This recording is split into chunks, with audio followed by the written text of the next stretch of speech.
Hello everyone, I am Ashmita, your biology teacher and welcome to your class Bio with Ashmita. आज जो हमारा topic है that is very very important for NEET aspirants, that is enzymes. Okay, तो आज हम लोग enzymes में कौन कौन सा टॉपिक कवर करने वाले हैं. ये पहला क्लास होगा एंजाइम का जिसमें हम लोग पढ़ेंगे introduction of enzyme, components involved in a biochemical reaction, importance of enzyme, chemical nature of enzymes, cofactors and classification of enzyme. So class शुरू करने से पहले new learners be sure to subscribe and don't forget to press the bell icon to get instant notification of your classes. So let's start the class. सबसे पहले हम लोग देख लेते हैं इंट्रोडक्शन. क्या होता है enzyme? So enzymes are mainly proteinous substances which are secreted from exocrine glands. Enzymes तो होते हैं ये प्रोटीन के बने होते हैं जनरली और ये सेक्रेट होते हैं एक्सोक्राइन ग्लैंड से. Now glands are divided into two category, endocrine and exocrine. So endocrine gland से हार्मोन्स सेक्रेट होते हैं, they are ductless gland, and exocrine glands are duct gland. मतलब सेक्रेटरी रीजन से टारगेट तक अपना सेक्रेशन जो है ये एक डक्ट के थ्रू, पाइपलाइंस के थ्रू पहुंचाता है. That is exocrine gland. Now the definition is enzymes are proteinous substances which is capable of catalyzing biochemical reaction without themselves undergoing any change, hence known as biocatalyst. इसका मतलब क्या हुआ कि enzymes जो है ये biochemical reactions में participate करता है पर अपने में किसी भी तरह का कोई भी चेंज होने नहीं देता. ये बस सबस्ट्रेट को प्रोडक्ट में कन्वर्ट करता है, इसके रिएक्शन का जो रेट है इसको एनहांस करता है. That is why it is known as biocatalyst. The term, ये जो टर्म है enzyme, that was coined by Kuhne in 1878. But Kuhne जो है एंजाइम को डिस्कवर नहीं करता है. So enzyme was accidentally discovered by Buckner in 1879. 1879 अचानक से ये डिस्कवर होता है किसी दूसरे रिएक्शन में, किसी दूसरे एक्सपेरिमेंट में. Isolated first enzyme in 1903 and awarded Nobel Prize. इनको नोबेल प्राइज दिया जाता है किसके लिए? पहला एंजाइम डिस्कवर करने के लिए. नेक्स्ट हम लोग देखते हैं जो एंजाइम, कुछ एंजाइम ऐसे होते हैं जो बॉडी के अंदर प्रेजेंट होते हैं और कुछ एंजाइम ऐसे होते हैं जिनको कि हम लोग बॉडी के बाहर से लेते हैं बाय सम टैबलेट्स. ओके, सो इसी के बेसिस पे हम लोग एंजाइम को डिवाइड करेंगे into two category, that is exo enzyme and endo enzyme. अब एक्सो एंजाइम क्या होता है? So enzymes functional outside of the living cell. ऐसे एंजाइम जो लिविंग सेल के बाहर फंक्शनल होते हैं, लाइक रेनेट टैबलेट्स ये रेनिन का होता है. रेनिन के टैबलेट्स होते हैं जिनको बच्चों को दिया जाता है ताकि उनका डाइजेशन, दूध का डाइजेशन जो है सही तरीके से हो सके. दूसरा जो है दैट इज एंडो एंजाइम. नाम से पता चल रहा है एंडो मतलब बॉडी के अंदर. So enzymes functional inside the living cell के अंदर जो एंजाइम्स एक्टिवेट हैं that is known as endo enzyme. For example all the enzymes present in digestive juice, जैसे कि क्या क्या आ जाएगा? पेप्सिन, ट्रिप्सिन, ये सब जो है डाइजेस्टिव जूस के अंदर आते हैं. दूसरा लाइसोजाइम इन टीयर्स में, आंसू में जो लाइसोजाइम होता है that is also an endo enzyme. So यहाँ पे हम लोग डायग्राम में देख सकते हैं एक्सो एंजाइम बाहर से आके रिएक्शन में पार्टिसिपेट कर रहा है, लेकिन वहीं पे एंडो एंजाइम पहले से प्रेजेंट इनसाइड सेल और रिएक्शन में, बायोकेमिकल रिएक्शन में पार्टिसिपेट कर रहा है. बट दोनों के जो फंक्शन होंगे that is same, both are biocatalyst, चाहे एक्सो एंजाइम हो या फिर एंडो एंजाइम हो. नेक्स्ट हम लोग देख लेते हैं the next topic is components of a biochemical reaction. जब बॉडी में कोई भी रिएक्शन होता है दैट इज बायोकेमिकल रिएक्शन, तो उसमें क्या क्या कंपोनेंट्स होते हैं? तो सबसे पहला जो कंपोनेंट होगा दैट इज अ सबस्ट्रेट. हम लोग को चाहिए क्या? एक सबस्ट्रेट जो कि पार्टिसिपेट करेगा रिएक्शन में और किसका फॉर्मेशन करेगा? प्रोडक्ट का. तो first component is substrate. Second one जो कि इस रिएक्शन को एनहांस करेगा, कैटलाइज करेगा, that is enzyme. And the third one substrate से जिसका फॉर्मेशन होगा, at the end of reaction जिस प्रोडक्ट का फॉर्मेशन होगा। ओके, सो सबस्ट्रेट क्या हुआ? The biochemical which is acted upon enzyme, जो एंजाइम के साथ काम करता है, ऑल्सो नोन एज रिएक्टेंट। इसके नंबर 1 भी हो सकते हैं, 1 से ज्यादा भी हो सकते हैं। वहीं पे दूसरा जो कंपोनेंट होगा दैट इज एंजाइम, जो कि कैटलाइज करेगा रिएक्शन को। And the next one is product, the chemical formed after the completion of reaction, the chemical formed after the completion of reaction. Okay, so that is the product. Next हम लोग देखेंगे importance of enzyme, क्या जरूरत है हमारे body में enzyme का। Okay, और भी क्या क्या इंपॉर्टेंस है, जैसे कि इसमें हम लोग इकोनॉमिक इंपॉर्टेंस के बारे में भी जानेंगे। सबसे पहला जो इंपॉर्टेंस है that is ELISA test. We all know ELISA is enzyme linked immunosorbent assay, और इसमें एंजाइम्स को यूज किया जाता है टू टेस्ट एड्स की, HIV की टेस्ट करने के लिए इसका यूज होता है। नेक्स्ट जो इंपॉर्टेंस है that is restriction enzymes and ligase. We all know restriction enzymes, ये क्या होता है? जो DNA, RNA ये सारे मॉलिक्यूल्स को कट करने में हेल्प करता है, मतलब the molecular scissor, endonuclease and exonuclease, these are enzymes. And ligase जो है ये मॉलिक्यूल्स को जोड़ने का काम करती है, मॉलिक्यूल्स को जॉइंट करने का काम करती है, लाइगेट करने का काम करती है in genetic engineering. Next importance is alcoholic beverages, जैसे कि फर्मेंटेशन जो प्रोसेस होता है अल्कोहल बनाने के लिए, जो फर्मेंटेशन किया जाता है ग्लूकोज का ताकि वो एथेनॉल में कन्वर्ट हो सके, इसमें यूज होता है जाइमेज जो कि ईस्ट के बॉडी में प्रेजेंट होता है। सो ये भी एक फंक्शन हो गया, इकोनॉमिक इंपॉर्टेंस है एंजाइम का। नेक्स्ट प्रिपेयरिंग चीज फॉर्म करने के लिए रेनिन को यूज किया जाता है। बेबी फूड में ट्रिप्सिन प्रेजेंट होता है फॉर बेटर डाइजेशन। नेक्स्ट है मेटाबॉलिज्म में हेल्प होता है, मेटाबॉलिज्म में हेल्प करता है। जैसे हमें पता है कि हमारे बॉडी में बहुत सारे formative and break down reactions होते हैं, and these formative and break down reaction is known as metabolism which are catalyzed by enzymes, by different types of enzymes. Next जो इंपॉर्टेंस है that is enzyme mediated reactions do not require harsh treatment. जो भी reaction को enzyme mediate करता है उसमें कोई भी हार्श ट्रीटमेंट नहीं चाहिए होता, इजीली वो रिएक्शन जो है प्रोडक्ट प्रोवाइड कर देता है। So these are some importance of enzymes. So यहाँ पे हम लोग एक रिएक्शन देख सकते हैं, जैसे ग्लूकोज है C6H12O6 that is also called fructose.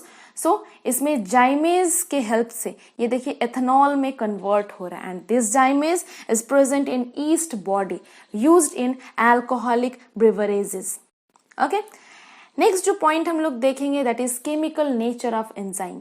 क्या क्या नेचर होता है, कैसे नेचर का होता है हमारा एंजाइम। तो generally all enzymes are globular proteins, all enzymes are globular proteins. Exception, एक एक्सेप्शन भी है दैट इज RNA एंजाइम, और ये न्यूली डिस्कवर्ड है। ओके, अकॉर्डिंग टू प्रेजेंस और absence of non protein group these can be divided into 2 types. This can be of 2 types. अब ये जो एंजाइम्स है इसमें किसी किसी एंजाइम में नॉन प्रोटीन ग्रुप्स भी प्रेजेंट होते हैं और किसी में नहीं होते, तो इसी के बेसिस पे एंजाइम को हम लोग 2 कैटेगरी में डिवाइड करेंगे, that is simple enzyme and conjugate enzyme, also known as complex enzyme. So सबसे पहला देख लेते हैं सिंपल एंजाइम। ये एंजाइम कैसा होता है? Completely made up of protein, enzymes Holi made up of proteins. Example के लिए पेप्सिन, ट्रिप्सिन, यूरिएज। नेक्स्ट जो है कॉन्जुगेट एंजाइम्स। सो कॉन्जुगेट एंजाइम्स में 2 पार्ट होते हैं, क्या क्या? एक प्रोटीन पार्ट, एक होता है इसमें प्रोटीन पार्ट और दूसरा नॉन प्रोटीन पार्ट। नाउ ये जो प्रोटीन पार्ट है that is known as apo enzyme and the non protein part is known as cofactor. So इसमें रिएक्शन कैसा हो जाएगा, इसका फॉर्मूला कैसा हो जाएगा? The formula will be apo enzyme plus cofactor is equal to holo enzyme. Is it clear? The apo enzyme plus cofactor is equal to holo enzyme, and this holo enzyme is the conjugate enzyme. Okay, so ये cofactor exactly क्या क्या हो सकता है? Cofactor हम लोग देख लेते हैं next. These cofactors are small heat stable dialysable part of conjugate enzyme. ये कॉन्जुगेट एंजाइम का बहुत छोटा सा हिस्सा होता है, हीट स्टेबल होता है और डाइलाइजेबल होता है। ओके और ये क्या क्या हो सकता है? So this can B organic और इनऑर्गेनिक ग्रुप। ये ऑर्गेनिक ग्रुप भी हो सकता है और इनऑर्गेनिक ग्रुप भी हो सकता है। नाउ द पॉइंट इज, अगर हम लोग बोलते हैं कि ऑर्गेनिक कोफैक्टर है तो ऑर्गेनिक कोफैक्टर में क्या क्या आ जाता है? कुछ एग्जांपल्स पूछे जाते हैं तो इस एग्जांपल को देख लेते हैं। Organic cofactor, this can B prosthetic group और ये कोएंजाइम भी हो सकता है। तो अगर हम लोग बात करते हैं प्रोस्थेटिक ग्रुप की, तो प्रोस्थेटिक ग्रुप मतलब होता नन प्रोटीन ऑर्गेनिक कोफैक्टर्स जो कि फॉर्मली अटैच्ड होता है एपोएंजाइम से फॉर्मली अटैच्ड होता है ये प्रोस्थेटिक ग्रुप। एग्जाम्पल के लिए जैसे हीम है, बायोटीन है, और एग्जाम्पल हम लोग देख लेंगे। ये जो हीम होता है एज अ कोफैक्टर साइटोक्रोम में प्रेजेंट होता है, हीमोग्लोबिन में प्रेजेंट होता है, मायोग्लोबिन में प्रेजेंट होता है, कैटेलेज में प्रेजेंट होता है। ये जितने सारे हॉलो एंजाइम्स हैं this contain heme as cofactor.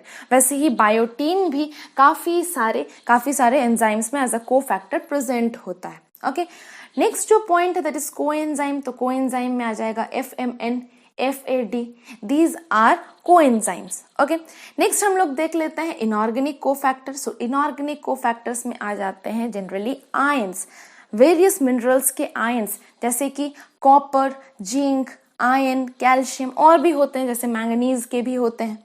Okay so example के लिए यहाँ पे देखिए फेरस मतलब आयरन का जो आयन है ये कोफैक्टर होता है for catalysis. It is a cofactor for catalysis. जैसे कि और एक एग्जांपल हमने लिया है that is zinc is cofactor for carboxypeptidase. Okay so these are cofactors. इसमें से कुछ क्वेश्चंस आप लोग को देखने को मिल जाएंगे जैसे कि हीम का, ये नीट में आता है, और उसके बाद ferrous Fe2+ that is cofactor for catalysis, ये भी क्वेश्चन में देखने को मिलता है। नेक्स्ट जो हम लोग पॉइंट देखेंगे दैट इज एक्टिव स्पॉट या फिर एक्टिव साइट। सो क्या होता है एक्टिव साइट? जनरली ये जो एंजाइम होता है ये कंप्लीटली एक्टिव नहीं होता है किसी भी रिएक्शन को कैटेलाइज करने में। The whole enzyme molecule is not active in catalysing a chemical reaction. तो फिर a small portion is active, सिर्फ एक छोटा सा पोर्शन एक्टिव होता है, that is known as active site और एक्टिव स्पॉट। सो इसको हम लोग किस तरह से डिफाइन कर सकते हैं? Active spot is an area of enzyme which is capable of attracting and holding particular substrate by its specific charge, size and shape so as to allow the chemical change. Active spot क्या होता है? Enzyme का एक छोटा सा site जो कि attract करता है सबस्ट्रेट को, उसको होल्ड करता है। लेकिन कैसे होल्ड करेगा, किस बेसिस पे होल्ड करेगा?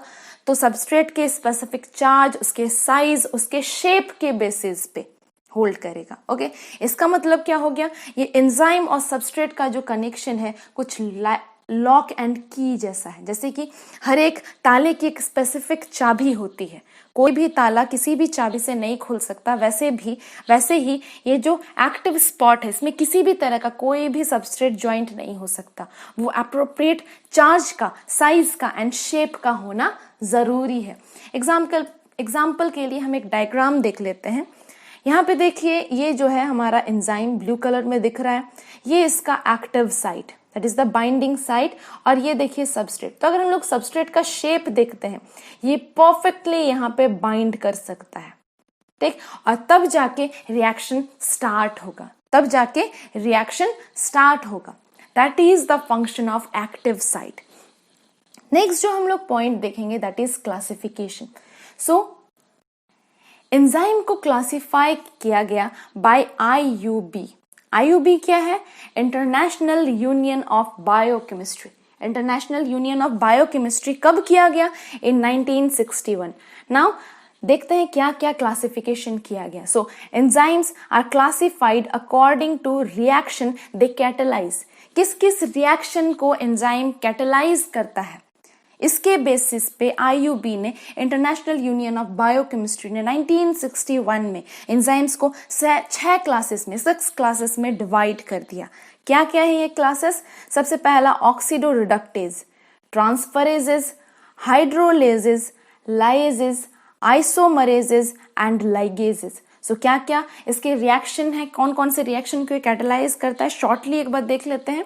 दैट इज ऑक्सीडो रिडक्टेज जो है ये ऑक्सीडेशन एंड रिडक्शन को कैटेलाइज करता है। Transferases transfer of groups, atoms, ये सबको ट्रांसफर करने का काम करता है, ठीक है, इसी रिएक्शन को कैटेलाइज करता है। हाइड्रोलेजेस जो है ये हाइड्रोलाइसिस को कैटेलाइज करता है। ना व्हाट इज हाइड्रोलाइसिस अभी देखेंगे हम लोग आगे।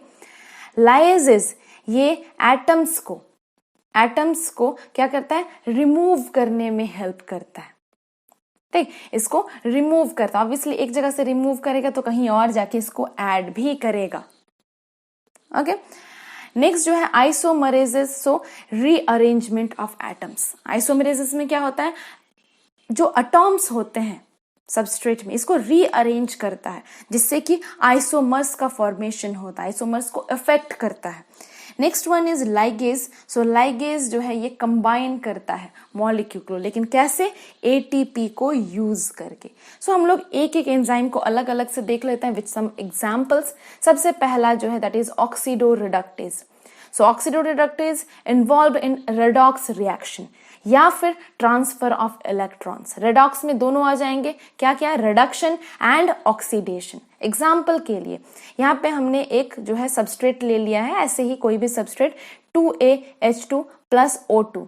इसमें जब ऑक्सीडेशन होगा, जब इसकी ऑक्सीडेशन होगी तो क्या हो जाएगा, मतलब removal of hydrogen and joining of oxygen, ठीक। तो यहाँ पे देखिए जो 2AH2 है, यहाँ से H2 रिमूव हो गया, ये ऑक्सीजन के साथ जाके ज्वाइंट होके वाटर मॉलिक्यूल को फॉर्म कर ले रहा है। ओके, नेक्स्ट हम लोग देख लेते हैं ट्रांसफरेजेस। सो ट्रांसफरेजेस क्या काम करता है, the transfer group from one molecule to another. ये एक मॉलिक्यूल से दूसरे मॉलिक्यूल में ट्रांसफर करता है किसी भी ग्रुप को, एटम को। एग्जाम्पल के लिए ग्लूटामेट, पायरुवेट, ट्रांस एमिनेज। अब चलिए हम लोग नहीं देखते हैं कि किसको ट्रांसफर कर, लेकिन पॉइंट क्या है, ट्रांस एमिनेज मतलब ये अमाइनो ग्रुप को ट्रांसफर करेगा। अब चूंकि ये ग्लूटामेट, पायरुवेट, ट्रांस एमिनेज है तो इसका फंक्शन क्या होगा, transfer amino group from glutamate to pyruvate during synthesis of alanine. क्या काम करेगा, अमाइनो ग्रुप को ट्रांसफर करेगा ग्लूटामेट से पायरुवेट में, ठीक है, कब, जब एलानिन का फॉर्मेशन करना होगा। नेक्स्ट जो एग्जांपल है दैट इज फॉस्फोट्रांसफरेज, दैट इज फॉस्फोट्रांसफरेजेस, इसका मतलब फॉस्फेट ग्रुप का ट्रांसफर होगा यहाँ पे। नेक्स्ट जो है third number that is hydrolases. Now यहाँ पे दो वर्ड है, hydro and lases. Hydro means water. So जब भी ये किसी भी बॉन्ड को तोड़ेगा, हाइड्रोलाइसिस करेगा, तो वहां पे वाटर के प्रेजेंस में ये रिएक्शन को कंप्लीट करेगा। So that is catalyse hydrolysis of bond. कैसे कैसे बॉन्ड्स को, जैसे ईस्टर हो गया, ईथर हो गया, पेप्टाइड हो गया, ग्लाइकोसाइडिक हो गया, कार्बन कार्बन बॉन्ड्स हो गया, ऐसे ही बॉन्ड्स को हाइड्रोलाइज करता है। ओके, वाटर के प्रेजेंस में तोड़ता है। एग्जाम्पल के लिए digestive enzyme like amylase, sucrase, lactase, ये सारे जो है एक तरह के हाइड्रोलाइजिंग एंजाइम्स हैं। यहाँ पे हम लोग इसका रिएक्शन देख सकते हैं, C12H22O11, ये टूट रहा है इन the presence of water. Okay, in the presence of water टूट रहा है, किसमें, C6H12O6 में। दो C6H12O6 बन गए, लेकिन यहाँ पे इंपॉर्टेंट चीज क्या है, प्रेजेंस ऑफ वाटर। फोर्थ जो है दैट इज लाइजेस। तो लाइजेस में क्या होगा, इट इन्वॉल्व्स क्लीवेज और रिमूवल ऑफ ग्रुप्स, क्लीवेज और removal of groups without hydrolysing. यहाँ पे भी टूटता है पर वहां पे हाइड्रोलाइजिंग नहीं होगा, वाटर के प्रेजेंस में नहीं टूटता। ओके, ग्रुप्स रिमूव होता है but not in the presence of water. So example के लिए हिस्टिडीन डिकार्बोक्सिलेज, क्या काम है इसका, break histidine into histamine and carbon dioxide. दूसरा जो है एडोलेज, तो एडोलेज का क्या काम है, fructose 1,6 diphosphate to dihydroxy acetone phosphate and glyceraldehyde phosphate. Fructose 1,6 diphosphate को ये तोड़ेगा, किसमें किसमें, डाइहाइड्रोक्सी एसीटोन फॉस्फेट में एंड ग्लिसरल्डिहाइड फॉस्फेट में। सो ये तो हो गया लाइजेस। नेक्स्ट हमारे दो कैटेगरीज बचे हुए हैं, दो क्लासिफिकेशन बचे हुए हैं। सबसे पहला जो है आइसोमरेजेस। Now, what is isomerase? So, it involves rearrangement of molecular structure to affect isomeric changes. ये क्या करता है? मॉलिक्यूलर स्ट्रक्चर को रीअरेंज कर देता है ताकि एक न्यू आइसोमेरिक स्ट्रक्चर का फॉर्मेशन हो। एग्जाम्पल के लिए आइसोमरेज, म्यूटेज, इपीमरेज एक्सेट्रा एक्सेट्रा। सो इसका एक एग्जाम्पल हम लोग देख लेते हैं दो रिएक्शंस के साथ, दैट इज ग्लूकोज 6 फॉस्फेट। इसमें जब आइसोमरेज का यूज होगा तो ये बन जाएगा fructose 6 phosphate. No change in the molecular number, वहीं होगा C6H12O6। ओके, बट यहाँ पे क्या बन गया? ग्लूकोज 6 फॉस्फेट से फ्रक्टोज 6 फॉस्फेट। नेक्स्ट है जाइलुलोज 5 फॉस्फेट से ये बन जाएगा यूजिंग इपीमरेज एंजाइम राइबोलोज 5 फॉस्फेट। तो देखिए यहाँ पे आइसोमरिक चेंजेस हो रहे हैं। नेक्स्ट जो लास्ट हमारा बचा है enzyme, that is ligases. So ligases का काम क्या है? लाइगेट करना। ओके, लाइगेजेस का काम क्या है? लाइगेट करना। इसका मतलब ये कैटलाइज करेगा किस रिएक्शन को? दो मॉलिक्यूल्स को, दो डीएनए को जोड़ने का काम करेगा by using ATP. That is very important, ये एटीपी को यूज करता है। एग्जाम्पल के लिए pyruvate carboxylase. So it combines pyruvic acid with carbon dioxide to produce oxalo acetic acid. ये कंबाइन करेगा किसके साथ? पायरुविक एसिड कंबाइन करेगा किसके साथ? कार्बन डाइऑक्साइड के साथ, और फॉर्म करेगा ऑक्सैलो एसिटिक एसिड।